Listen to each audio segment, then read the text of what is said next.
హల్లెలూయా. దేవునికి స్తోత్రం. ఈరోజు దేవుని వాక్యం ఆదికాండము 47వ అధ్యాయము ధ్యానించుకుందాం. యోసేపు వెళ్ళి ఫరోను చూచి, నా తండ్రియు నా సహోదరులను వారి గొర్రెల మందలతో వారి పశువులతోనూ వారికి కలిగినదంతటితోనూ కనాను దేశము నుండి గోషేనులో నున్నారని తెలియజేసి, తన సహోదరులందరిలో 5గురిని వెంటబెట్టుకొని పోయి వారిని ఫరో సమక్షమందు ఉంచెను. ఫరో అతని సహోదరులను చూచి, మీ వృత్తి ఏమిటని అడిగినప్పుడు వారు అంటారు, నీ దాసులమైన మేమును మీ పూర్వీకులమును గొర్రెల కాపురమని ఫరోతో చెప్పిరి. మరియు వారంటారు, కనాను దేశమందు కరువు భారముగా ఉన్నందున నీ దాసులు కలిగియున్న మందలకు మేత లేదు గనుక ఈ దేశములో కొంతకాలం ఉండుటకు వచ్చితిమి. కాబట్టి గోషేను దేశములో నీ దాసులు నివసింప సెలవిమ్మని ఫరోతో అనగా, ఫరో యోసేపును చూచి, నీ తండ్రియు నీ సహోదరుడు నీ యొద్దకు వచ్చి ఉన్నారు. ఐగుప్తు దేశము నీ ఎదుట ఉన్నది. ఈ దేశంలోని మంచి ప్రదేశమందు నీ తండ్రిని నీ సహోదరుడు నివసింప చేయుము. గోషేను దేశములో వారు నివసింపవచ్చును. వారిలో ఎవరైనా ప్రజ్ఞగల వారని నీకు తోచిన ఎడల నా మందల మీద వారిని అధిపతిగా నియమించుమని చెప్పాను. మరియు యోసేపు తన తండ్రి అయిన యాకోబును లోపలికి తీసుకొని వచ్చి ఫరో సమక్షమునందు అతని నుంచగా యాకోబు ఫరోను దీవించెను. ఫరో అంటుండు, నీవు జీవించిన సంవత్సరములెన్ని అని యాకోబుని అడిగినందుకు యాకోబు, నేను యాత్ర చేసిన సంవత్సరములు 130. నేను జీవించిన సంవత్సరములు కొంచెముగాను దుఃఖ సహితమైనవిగాను ఉన్నవి. అవి నా పితరులు యాత్ర చేసిన దినములలో వారు జీవించిన సంవత్సరములన్నీ కాలేదని ఫరోతో చెప్పి ఫరోను దీవించి ఫరో ఎదుట నుండి వెళ్ళిపోయాను.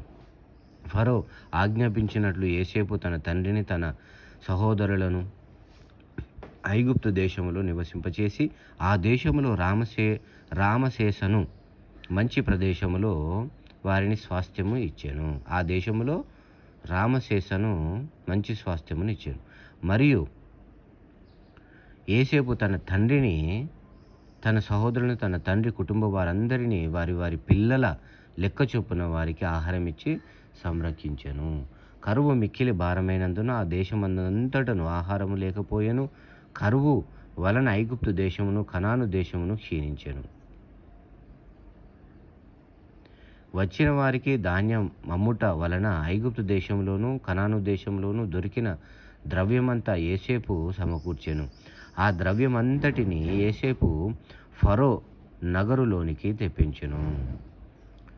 ఐగుప్తు దేశమందును కనాను దేశమందును ద్రవ్య వ్యయమైన తరువాత ఐగుప్తీయులందరూ యోసేపు నొద్దకు వచ్చి, మాకు ఆహారం ఇప్పించుము, నీ సముఖమునందు మేమేల చావలెను, ద్రవ్యము వ్యయమైనది గదా అనిరి. అందుకు యోసేపు, మీ పశువులను ఇయ్యండి, ద్రవ్యము వ్యయమైపోయిన ఎడల మీ పశువులను ప్రతిగా నేను మీకు ధాన్యమిచ్చేదనని చెప్పాను. కాబట్టి వారు తమ పశువులను యోసేపు నొద్దకు తీసుకొని వచ్చిరి. యోసేపు గుర్రములను గొర్రెల మందలను పశువుల మందలను గాడిదలను తీసుకొని వారికి ఆహారం ఇచ్చాను. ఆ సంవత్సరమందు వారి మందలన్నిటికీ ప్రతిగా అతడు వారికి ఆహారం ఇచ్చి సంరక్షించాను. ఆ సంవత్సరము గతించిన తర్వాత 2వ సంవత్సరమున వారు అతని యొద్దకు వచ్చి, ఇది మా ఏలిన వారికి మరుగు చేయము, ద్రవ్యము వ్యయమైపోయెను, పశువుల మందలు ఏలిన వారి వశమాయెను. ఇప్పుడు మా దేహమునకు మా పొలములను తప్ప మరి ఏమియో ఏలిన వారి సముఖమున మిగిలి ఉండలేదు. నీ కన్నుల ఎదుట మా పొలములను మేమును నశింపనేలా ఆహారం ఇచ్చి మమ్మను మా పొలములను కొనుము. మా పొలములలో మేము ఫరోకు దాసులు మగుదుము. మేము చావక బ్రతుకుండునట్లు పొలములు పాడైపోకుండునట్లును మాకు విత్తనములు లిమ్మని అడిగిరి. అట్లు యోసేపు ఐగుప్తు భూములన్నిటినీ ఫరో కొరకు కొనెను. కరువు వారికి భారమైనందున ఐగుప్తులందరూ తమ తమ పొలములను అమ్మివేసిరి గనుక భూమి ఫరోది ఆయను. అతడు ఐగుప్తు పొలిమేరల యొక్క ఈ చివరి నుండి ఆ చివరి వరకు జనులను ఊలలోనికి రప్పించెను. యాజకుల భూమి మాత్రమే అతడు కొనలేదు. యాజకులకు ఫరో బెత్తములు నియమించెను. ఫరో ఇచ్చిన బెత్తముల వలన వారికి భోజనము జరిగెను గనుక వారు తమ భూములను అమ్మలేదు. యోసేపు అంటుండు, ఇదిగో నేడు మిమ్మల్ని మీ భూములను ఫరో కొరకు కొనియున్నాను. ఇదిగో మీకు విత్తనములు పొలములలో విత్తుడి. పంటలో 5వ భాగము మీరు ఫరోకు ఇవ్వవలెను.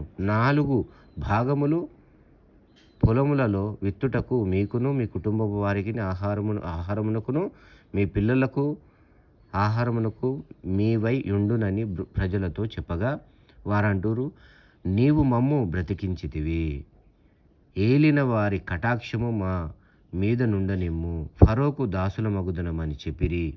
అప్పుడు 5వ భాగము ఫరోదని నేటి వరకు యోసేపు ఐగుప్తు భూములను గూర్చి కట్టడ నియమించెను.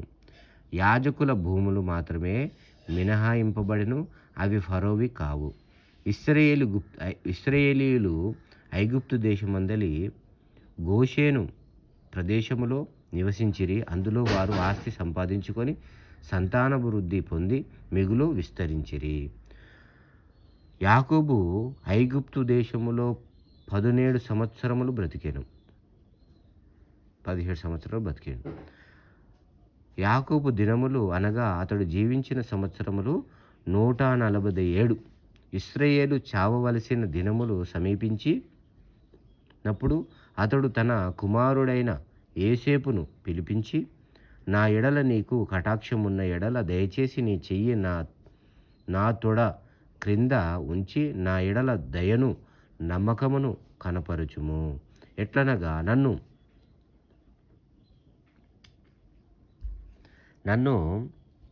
ఐగుప్తులో పెట్టకుము. నా పితరులతో కూడా నేను పండుకొనున్నట్లు ఐగుప్తులో నుండి నన్ను తీసుకొని పోయి వారి సమాధిలో నన్ను పాతిపెట్టుమని అతనితో చెప్పాను. అందుకు అతడు, నేను నీ మాట చొప్పున చేసేదనెను. మరియు అతడు అంటుండు, నాతో ప్రయాణము చేయమన్నప్పుడు యోసేపు అతనితో ప్రయాణము చేసెను. అప్పుడు ఇశ్రాయేలు తన మంచము తలాపి మీద వంగి దేవునికి నమస్కారము చేసెను. దేవునికి స్తోత్రం. విన్నవారిని వారి విడికిల్లో దేవుడు దీవించును గాక, వారి కుటుంబాన్ని దీవించును గాక. ఆమేన్.